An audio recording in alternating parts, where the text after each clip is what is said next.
कहना पड़ता है प्रेस के मित्रों, आजकल हैं ये किसी और के मित्र, मोदी जी के मित्र। 24 घंटा नरेंद्र मोदी की का वीडियो दिखेगा और ऐसा लगता है कि आजकल के पत्रकार जो एंकर्स हैं, सवाल पूछते हैं, लगता है कि ये बीजेपी के मतलब या तो कार्यकर्ता है या इनके पेरोल पे है। देखिए, लड़ाई संविधान को बचाने की है। एक तरफ Congress party, India alliance constitution को, संविधान को, लोकतंत्र को बचाने में लगी है। दूसरी तरफ नरेंद्र मोदी जी, आरएसएस इस किताब को खत्म करना चाहते हैं। जो ये अंबेडकर जी की देन है, जिसमें फूले जी की सोच है, महात्मा गांधी जी, जवाहरलाल नेहरू जी, जिन्होंने मिलकर हिंदुस्तान की जनता के साथ सालों लड़ाई कर कर ये इस देश को दिया, इसको नरेंद्र मोदी, बीजेपी बदलना चाहते हैं, खत्म करना चाहते हैं। इसी से हिंदुस्तान के गरीब लोगों को, किसानों को, पिछड़ों को, दलितों, आदिवासियों को, माइनॉरिटीज को, गरीब जनरल कास्ट को अधिकार मिलता है। इसके बिना आप कहीं के नहीं रहोगे। जो भी आपके पास है सारा उन्हीं 22-25 लोगों के हाथ में चला जाएगा। मनरेगा बना, भोजन का अधिकार, जमीन अधिग्रहण बिल, हरी क्रांति, सफेद क्रांति, बैंक नेशनलाइजेशन, ये सारे के सारे काम इस किताब ने आपको दिए हैं। और मैं आपको बता रहा हूं, जिस दिन ये गायब हो गई, जिस दिन बीजेपी ने सचमुच में इसको खत्म कर दिया, तो आप हिंदुस्तान को नहीं पहचान पाओगे। यह है लड़ाई। और मैं देश से कहना चाहता हूं कि जो अंबेडकर जी ने हमें दिया, महात्मा गांधी जी ने दिया, उसको हम कभी खत्म नहीं होने देंगे। सवाल नहीं उठता।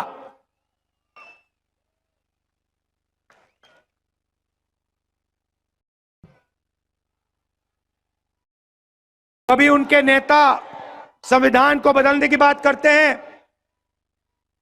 कभी कहते हैं कि आरक्षण खत्म कर देंगे। मोदी जी बस एक सवाल का जवाब दे दें। ये जो 50% का लिमिट आरक्षण पे लगा है,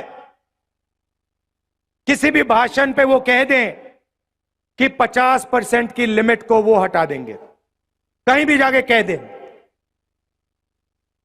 हमने निर्णय लिया है चुनाव के बाद ये जो आर्टिफिशियल लिमिट लगा रखी है, जिससे करोड़ों लोगों को नुकसान हो रहा है, 50% रिजर्वेशन की लिमिट को हम तोड़ के हटा देंगे, बाहर फेंक देंगे इसको।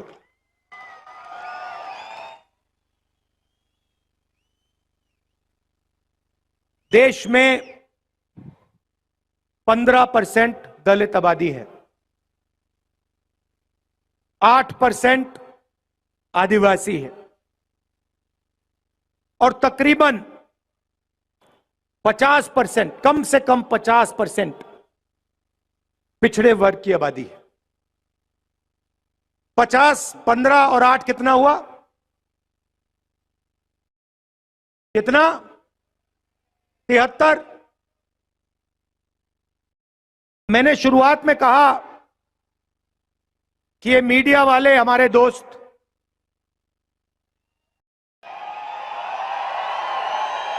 जनता सब जानती है।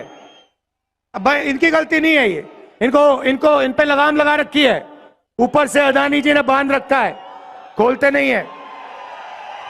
इनकी गलती नहीं है, इनका कुछ लेना देना नहीं है। देखो ये मुस्कुरा रहे हैं, कह रहे हैं हाँ भाई हमें तो सैलरी चाहिए, बच्चों को देखभाल करना है, बच्चों का देखभाल करना है, हमारी गलती नहीं है। मगर आपकी जिम्मेदारी बनती है, उस जिम्मेदारी को आप पूरा नहीं कर रहे हो।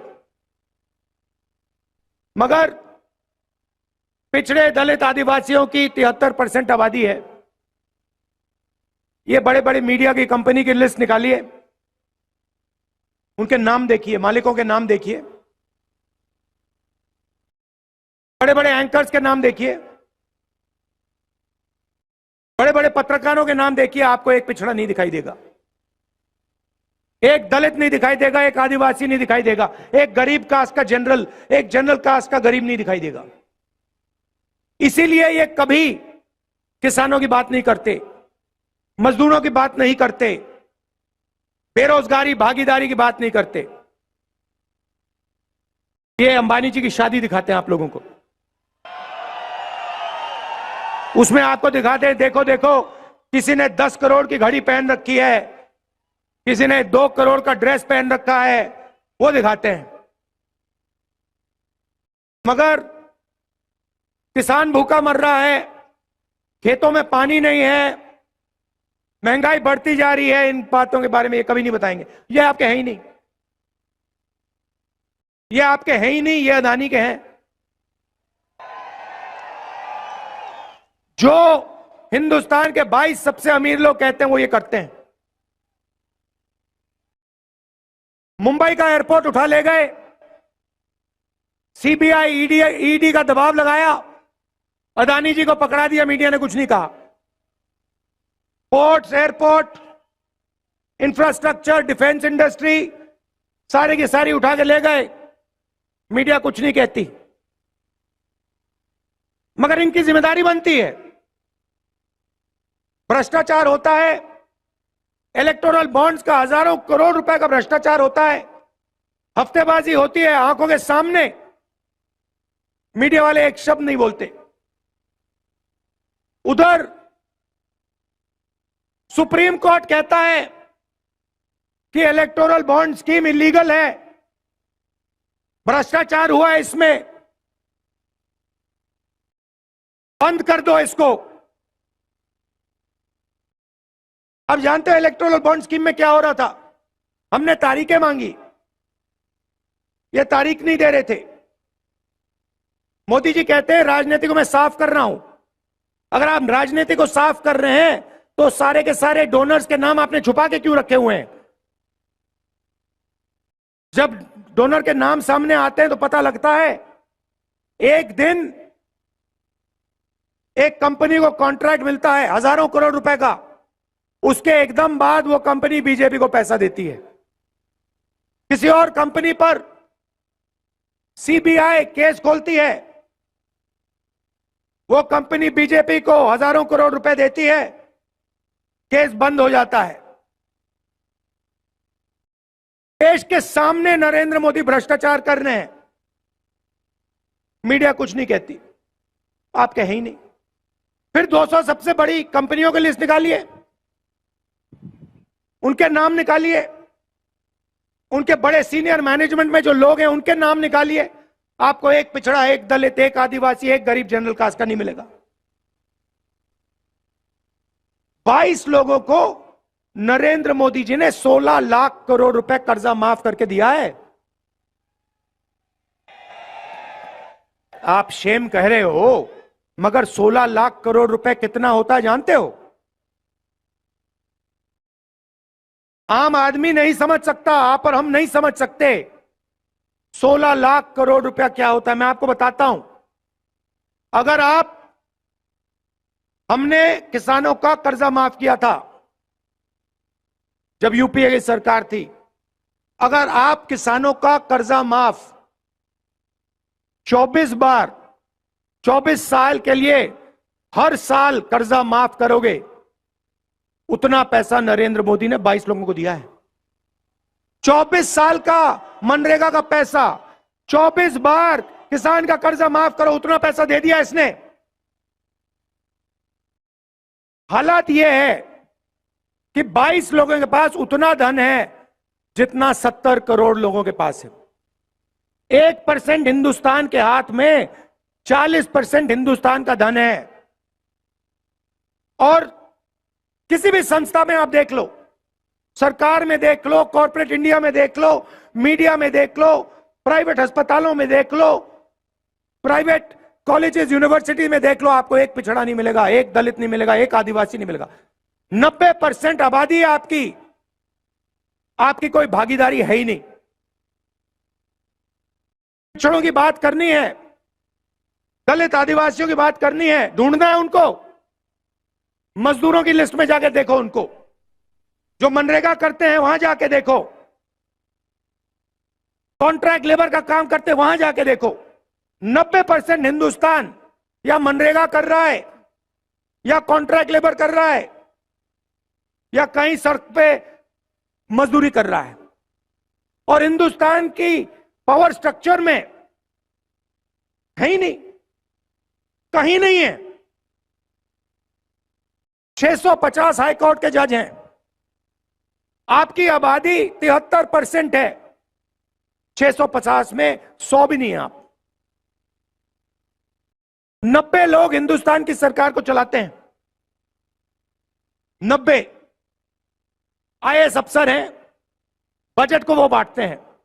महाराष्ट्र को कितना पैसा मिलेगा, कर्नाटक कितना जाएगा, सड़कों में कितना जाएगा, डिफेंस में कितना जाएगा, शिक्षा स्वास्थ्य में कितना जाएगा, वो 90 लोग डिसाइड करते हैं। उनकी लिस्ट निकाली मैंने, चलो देखते हैं पिछड़े कितने हैं, दलित कितने हैं, आदिवासी कितने हैं। 90 में से 3 ओबीसी हैं, 3 दलित हैं, 1 आदिवासी है, और बैक ऑफिस में बैठा रखे हैं। आप ये मत सोचिए कि फाइनेंस मिनिस्ट्री में है, डिफेंस मिनिस्ट्री में है, बड़ी मिनिस्ट्री में नहीं, नहीं नहीं नहीं नहीं नहीं नहीं नहीं। 7 लोग हैं, 73% आपकी आबादी, 7 लोग हैं 90 में से, पीछे बैठा रखे हैं। चू नहीं कर सकते वो। और अगर 100 रुपए खर्च होता है बजट में, तो 6 रुपए 10 पैसे का निर्णय ये 7 अफसर लेते हैं, और कभी भी इनका वीटो लग सकता है। और यही हालत हर सरकार में है। महाराष्ट्र की सरकार में भी यही है, उत्तर प्रदेश की सरकार में भी यही है, दिल्ली की सरकार में भी यही है। तो 90% के पास यहां कुछ है ही नहीं, ये सच्चाई है। इसीलिए हमने मैनिफेस्टो में साफ लिखा है,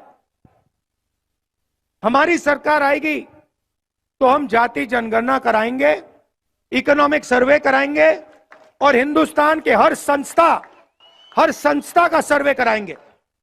मतलब यह पता लगाएंगे कि प्रेस में, मीडिया में पिछड़े वर्ग के कितने लोग हैं, हिंदुस्तान की कॉर्पोरेट इंडिया में पिछड़े वर्ग के दलित आदिवासी कितने हैं, प्राइवेट अस्पतालों में, डॉक्टरों में कितने हैं, कॉलेज यूनिवर्सिटी में कितने हैं। इससे दूध का दूध पानी का पानी हो जाएगा। हिंदुस्तान की जनता को पता लग जाएगा हमारी कितनी भागीदारी है। यह भाइयों और बहनों क्रांतिकारी कदम है। इससे क्रांतिकारी कदम हिंदुस्तान में नहीं हो सकता। ये जिस दिन जाति जनगणना हो जाएगा, उस दिन देश की जनता को हिंदुस्तान की सच्चाई मालूम हो जाएगी। आपको पता लग जाएगा कितना बेवकूफ बनाया जा रहा है हिंदुस्तान की जनता का। और एकदम हिंदुस्तान की जनता जागरूक हो जाएगी, और उसके बाद एक नई राजनीति शुरू होगी हिंदुस्तान में।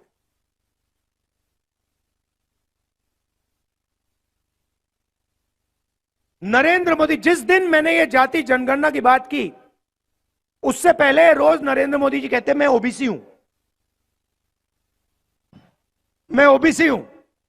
अच्छा, जिस दिन मैंने जाति जनगणना की बात की, कहते हिंदुस्तान में तो कोई जाति नहीं है, 2 ही जात है, एक अमीर एक गरीब।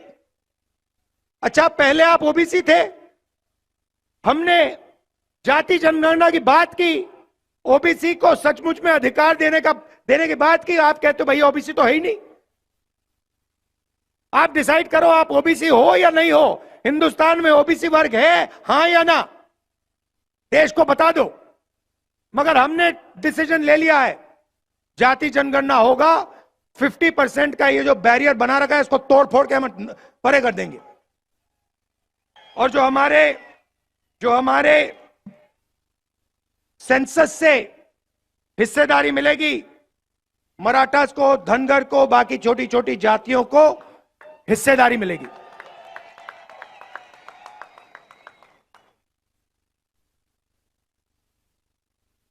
अब सवाल उठता है, नरेंद्र मोदी जी ने पिछले 10 साल 22 लोगों को फायदा पहुंचाया है। जो भी था, जो भी देना था, 22 लोगों को उन्होंने दिया। अभी मैं एयरपोर्ट पे, ये लखनऊ से आया, लखनऊ एयरपोर्ट, उधर अदानी जी का बड़ा वहां पे साइन था। लखनऊ एयरपोर्ट पकड़ा दिया उनको, मुंबई एयरपोर्ट पकड़ा दिया, सारे के सारे एयरपोर्ट पकड़ा दिए। पहले पब्लिक सेक्टर में 90% को रास्ता मिलता था, आरक्षण था, पब्लिक सेक्टर को पूरे प्राइवेटाइज कर दिया। रेलवे में आपको नौकरी मिलती थी, उसको प्राइवेटाइज करने में लगे हुए हैं। ये बुलेट ट्रेन का बहाना है इनका, प्राइवेटाइज करने का बहाना है ये।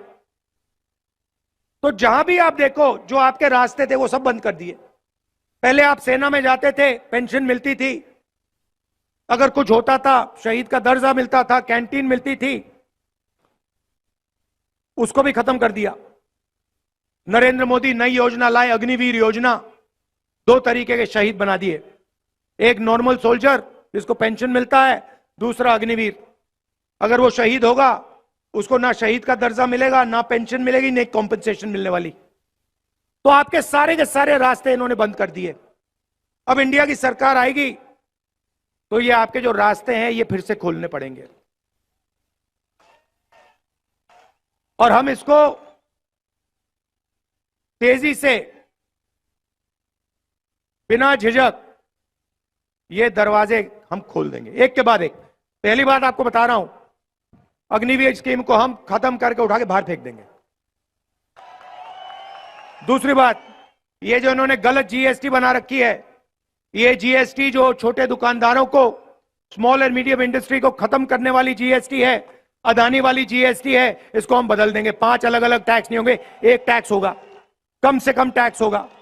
पहली बार हिंदुस्तान की हिस्ट्री में किसानों को टैक्स दे रखा है, किसानों से टैक्स लेते हैं।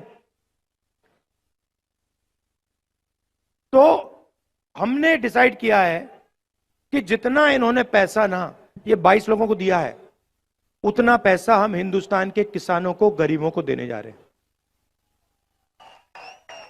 और मैनिफेस्टो में मैंने बोला है 3-4 हमने क्रांतिकारी काम, मतलब देश को हिलाने वाले, महाराष्ट्र को हिलाने वाले काम करे हैं। सबसे बड़ा काम, दुनिया में किसी सरकार ने ऐसा सोचा ही भी नहीं, करना छोड़ो, सोचा ही नहीं है। हिंदुस्तान के हर गरीब परिवार की हम लिस्ट बना रहे हैं। मोदी ने करोड़ों लोगों को गरीब बनाया ना, उन सारी की लिस्ट हम निकाल रहे हैं, सारे के सारे नाम। उन परिवारों में से हम एक महिला का नाम चुनेंगे, हर परिवार में से एक महिला का नाम चुना जाएगा, और उस महिला के बैंक अकाउंट में 10,000 नहीं, 20, 25, 30,000 नहीं, 50,000 नहीं, 90,000 नहीं, 1 लाख रुपया साल का हम डाल देंगे। और ये मीडिया वाला जो भी बोलना चाहे बोलो, हमें कोई फर्क नहीं पड़ता। चिल्लाओ, चिल्लाओ जितना चिल्लाना है तुम्हें, नाच गाना करो, डांस करो, चिल्लाओ, गाली दो, हमें कोई फर्क नहीं पड़ता। ये कहते हैं हमने मनरेगा योजना दी, कहते हैं गरीबों को ये बिगाड़ रहे हैं, आलसी बना रहे हैं। अदानी को लाखों करोड़ रुपए दिया जाता है, वो नहीं बिगड़ता। मगर मजदूरी करने वाले गरीब लोग बिगड़ते हैं। किसान का कर्जा माफ होता है, कहते हैं देखो बिगाड़ दिया किसानों को। 16 लाख करोड़ रुपए कर्जा माफ होता है, कहते हैं देखो देखो देखो विकास हो रहा है। अब हम समझाएंगे तुम लोगों को विकास क्या होता है।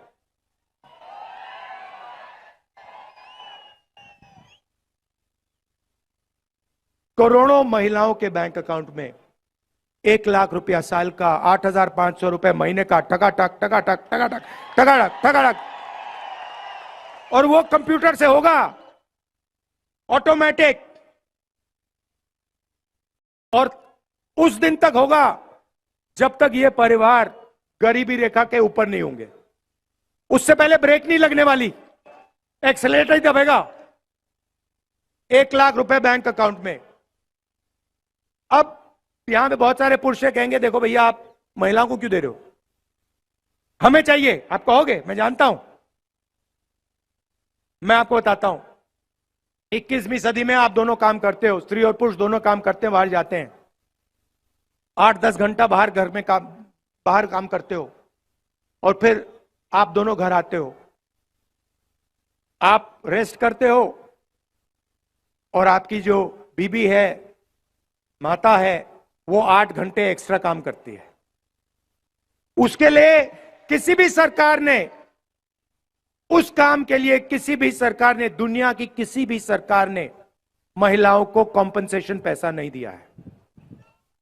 अब यह पहली सरकार होगी जो इस बात को एक्सेप्ट करेगी कि हमारी महिलाएं देश के भविष्य की रक्षा करती हैं, पुरुषों से ज्यादा काम करती हैं, और उनके बैंक अकाउंट में 1 लाख रुपया डालने जा रही है। और मैं जानता हूं, ये आप अभी ताली बजा रहे हैं, अंत में ये पैसा आप लोग ले जाओगे। दबाव डाल के किसी ना किसी तरह आप लोग को भी इससे फायदा होगा, मगर बैंक अकाउंट महिलाओं के नाम में होगा। दूसरी बात, आशा आंगनवाड़ी में जो महिलाएं काम करती हैं, उनकी आमदनी हम दुगनी करने जा रहे हैं। और मनरेगा में आज 250 रुपए मिलते हैं, सरकार आने के एकदम बाद 400 रुपए आपको मिलेंगे।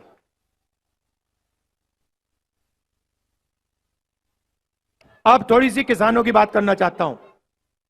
नरेंद्र मोदी जी ने आप पर जीएसटी लगाई, जमीन अधिग्रहण बिल उन्होंने रद्द किया,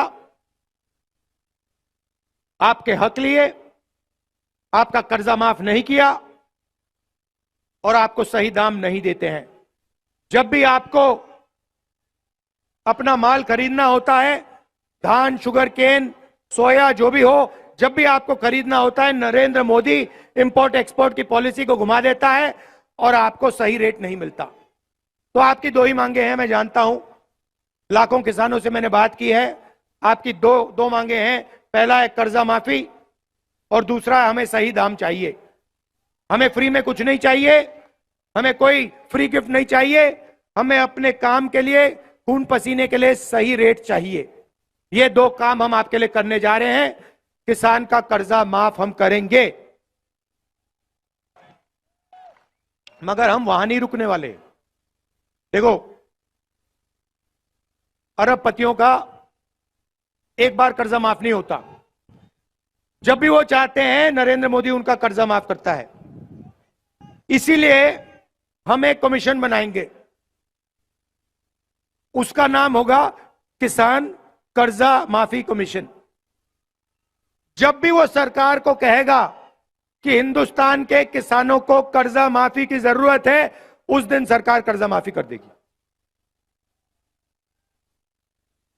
मैं आपको बता रहा हूं, वो 5% की, 2% की सरकार चला रहे हैं, हम 90% की सरकार चलाएंगे। और जितना उसने, नरेंद्र मोदी ने उनको दिया ना, उतना ही मैं उठा के किसान को, गरीब को, दलितों को, पिछड़ों को, आदिवासियों को देने जा रहा हूं। मुझे कोई फर्क नहीं पड़ता। और मेरे लिए पता है क्या है, जितना ये मीडिया वाले चिल्लाएंगे ना, उतना ही मुझे लगेगा ये बिल्कुल सही काम कर रहा हूं, और करो इसको।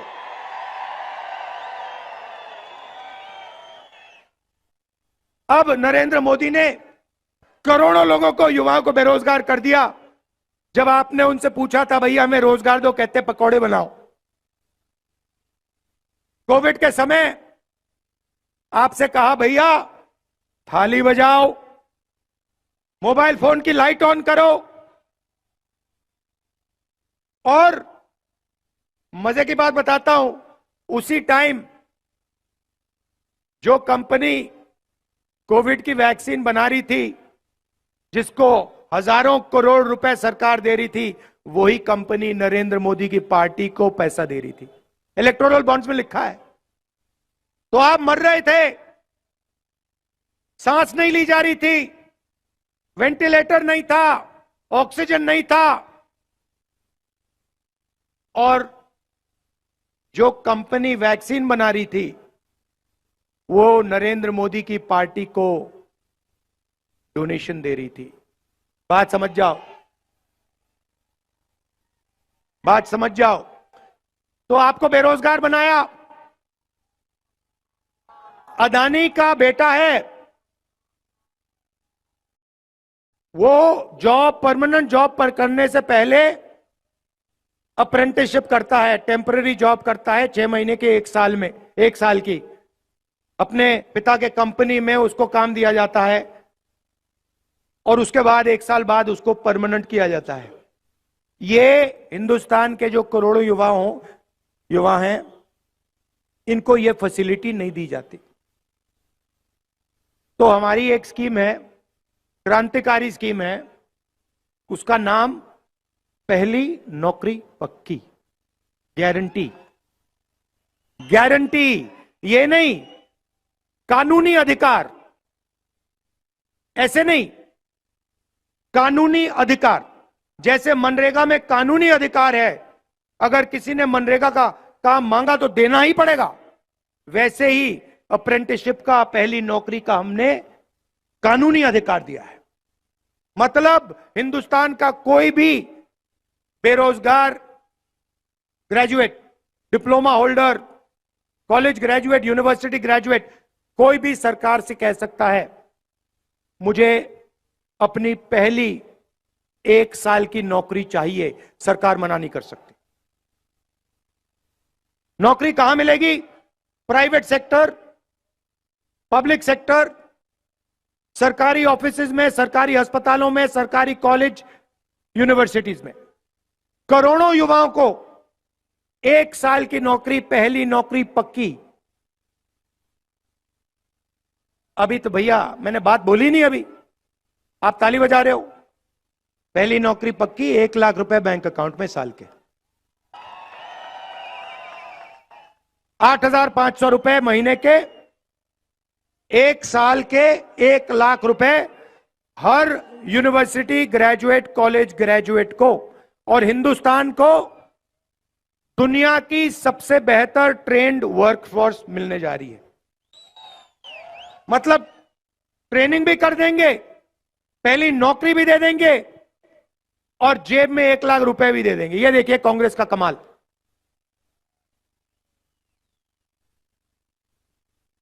तो ये शुरुआत है भाई और बहनों।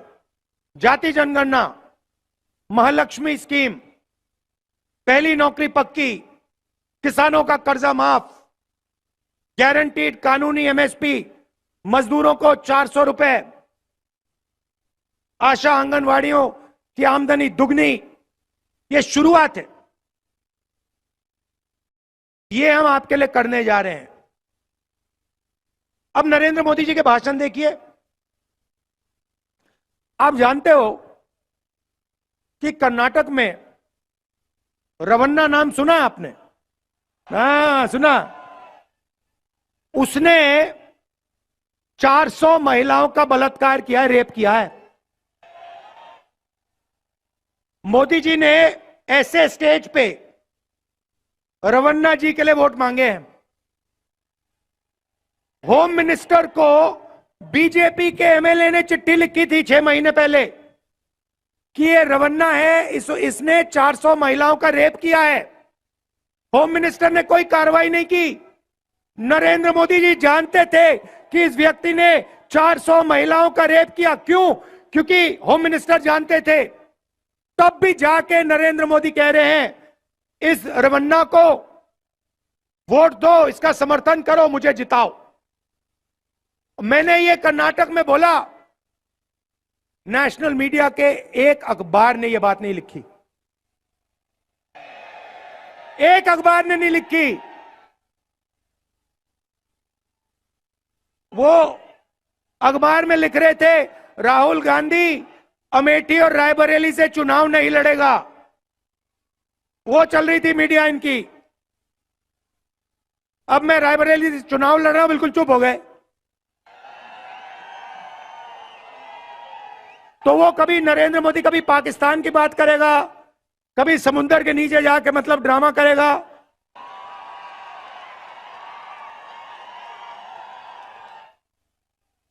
और मतलब आपने देखा, पता नहीं देखा, मतलब समुद्र के नीचे जाके बिल्कुल डरा हुआ था कि भैया कुछ हो ना जाए यहां पे।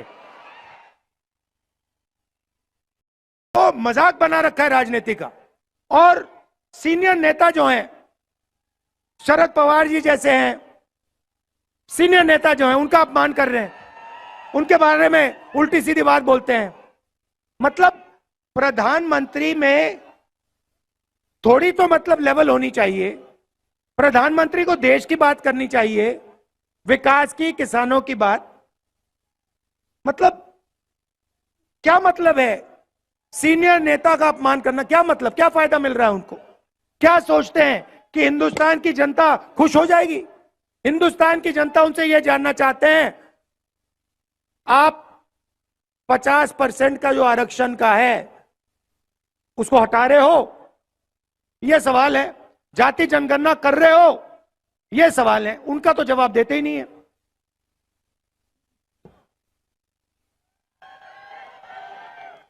तो यह मैं आपसे कहना चाहता था। देखिए, जब मैं महाराष्ट्र में लैंड करता हूं ना, तो जैसे आज मैं लैंड किया यहां पे, मुझे लगता है कि यह कांग्रेसी स्टेट है।